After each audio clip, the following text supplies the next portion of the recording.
Shalom Bapak Ibu Saudara yang dikasihi Tuhan, senang kembali bertemu dalam siraman rohani pada saat ini. Mari seperti biasa sebelum kita membahas kebenaran firman, kita bersama-sama akan terlebih dahulu berdoa. Mari berdoa bersama dengan saya.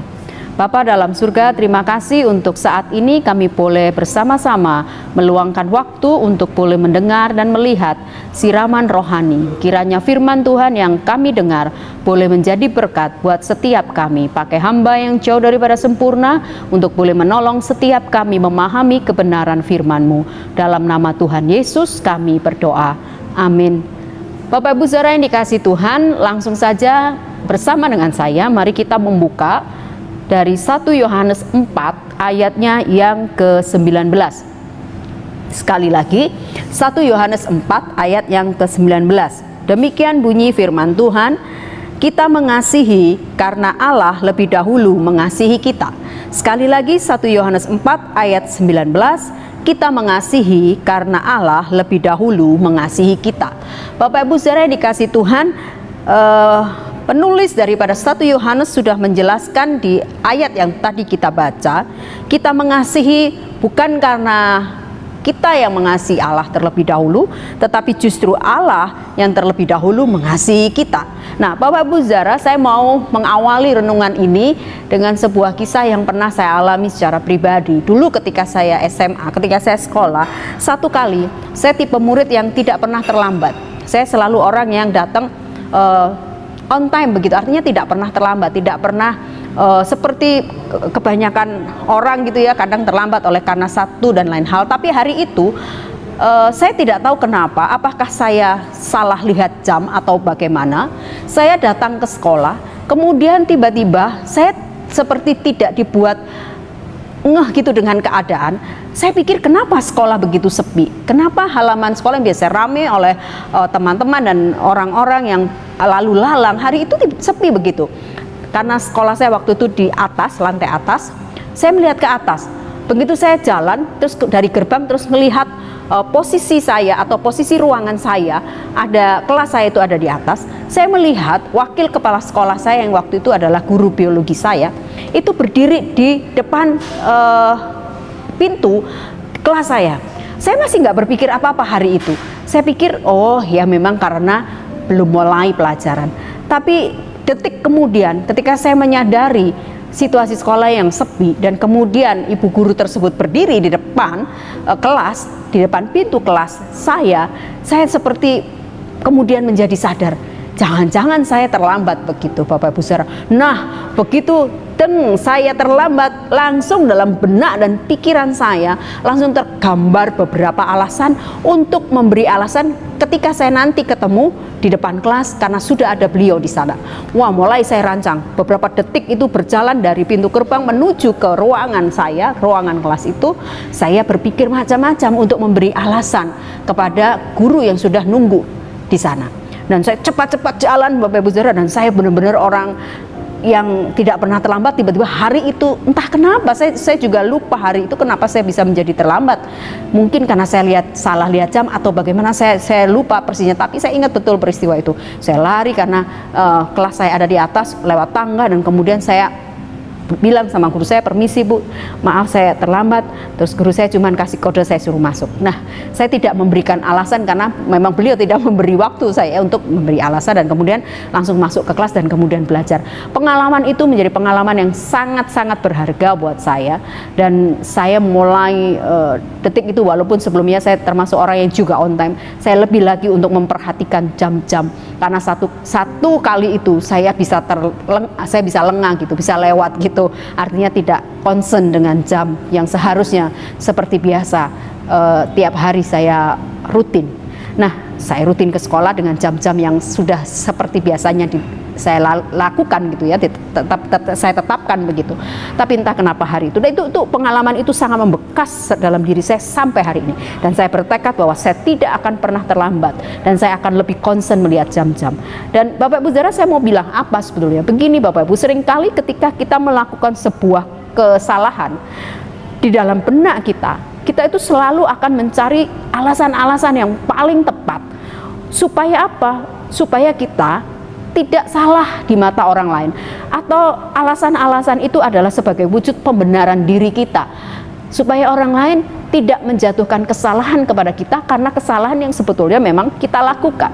Nah, Bapak Ibu Saudara, dalam perjalanan Yesus bersama dengan seluruh murid-muridnya dan pelayanannya ketika ada di dunia ini, Yesus pun juga pernah mengalami situasi di mana ada banyak orang waktu itu ketika diajak untuk mengikut dia, ada banyak orang yang kemudian memberikan banyak alasan juga. Alasan dengan berbagai macam hal diutarakan, karena alasan itu hanya untuk pembenaran diri dan kemudian sebagai pengingkaran bahwa mereka nggak mau ikut Yesus dengan sepenuh hati. Yesus tahu bahwa setiap mereka itu adalah orang-orang yang tidak semua punya motivasi mengasihi Tuhan dengan sungguh-sungguh. Padahal Tuhan sudah mengasihi mereka terlebih dahulu. Mereka hanya sebatas pada keinginan mereka secara duniawi ketika ngikut Tuhan. Tapi ketika Yesus menawarkan, nih kamu totalitas ikut aku, kalau mau mengasihi aku, kalau mau mengikut aku harus sungguh-sungguh. Ada harga-harga yang harus dibayar, kira-kira begitu. Mereka kemudian memberikan alasan-alasan yang nampaknya kalau diterima dengan akal atau logika memang itu benar adanya. Salah satu contoh ketika Tuhan menawarkan ikut aku, ada yang beralasan apa? Oh Tuhan, aku mau menguburkan orang tuaku dulu. Enggak salah menguburkan orang tuanya, tetapi Yesus sebetulnya tahu kenapa Yesus jadi kemudian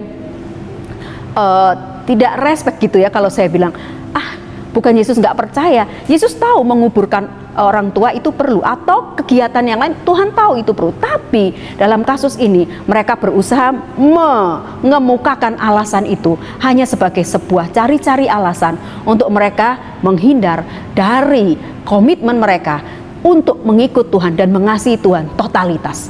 Bapak Ibu Saudara yang dikasihi Tuhan, kita tadi melihat bahwa 1 Yohanes 4 ayat 19 berkata bahwa ingat Bapak Ibu, kita itu mengasihi bukan karena kita mengasihi Tuhan terlebih dulu, tapi Allah lah yang terlebih dahulu mengasihi kita.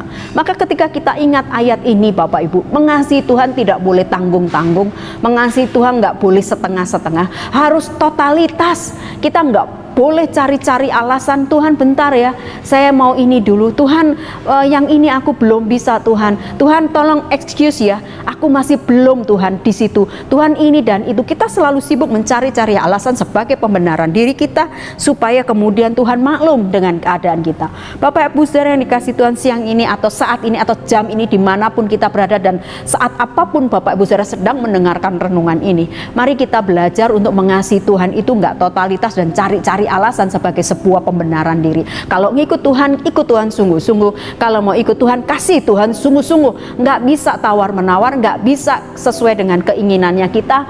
Kalau kita lagi mood, kita bicara aku mengasihi Tuhan sungguh-sungguh. Tapi lain perkara ketika kita mungkin tidak punya semangat atau kita sedang tidak bergairah, kemudian melunturkan kasih kita dan juga melunturkan bagaimana kita mau ikut Tuhan itu dengan sungguh-sungguh. Mari saat ini kita semua boleh merenungkan hal yang saya kira sederhana tapi tidak mudah memang untuk dilakukan, tapi kita sekalian diingatkan, kalau mengasihi Tuhan, kasihlah dia dengan sungguh-sungguh. Kalau mengikut dia, ikutlah dia dengan sungguh-sungguh. Jangan terlalu banyak alasan yang kita buat untuk kita cari-cari sebagai pembenaran diri, sehingga kita menganggap Tuhan maklum kok dengan alasanku. Mari kasih dia dengan sungguh, mari ikuti dia dengan sungguh. Maka saya percaya berkat Tuhan akan melimpah atas setiap kita. Kita nggak pernah tahu berkat apa yang dia berikan kalau kita taat dan setia dan mengasihi dia dengan sungguh-sungguh. Tapi bukan berkat itu yang membuat kita jadi setia, sungguh-sungguh dan mengasihi, tapi sekali lagi karena dia sudah mengasihi kita terlebih dahulu.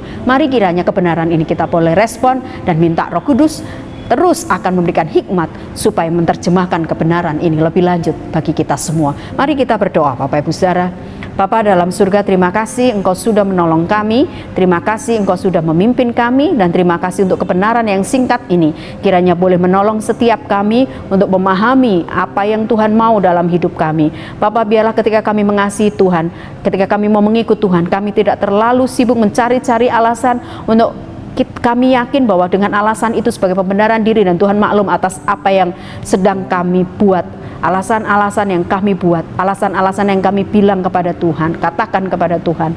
Bapak, ampuni kami kalau kami seringkali masih naik dan turun dalam pengikutan kami, seringkali kami tidak setia, seringkali kami masih jatuh bangun mengikut Tuhan. Ampuni kami. Terima kasih Tuhan, dalam nama Yesus kami berdoa, amin.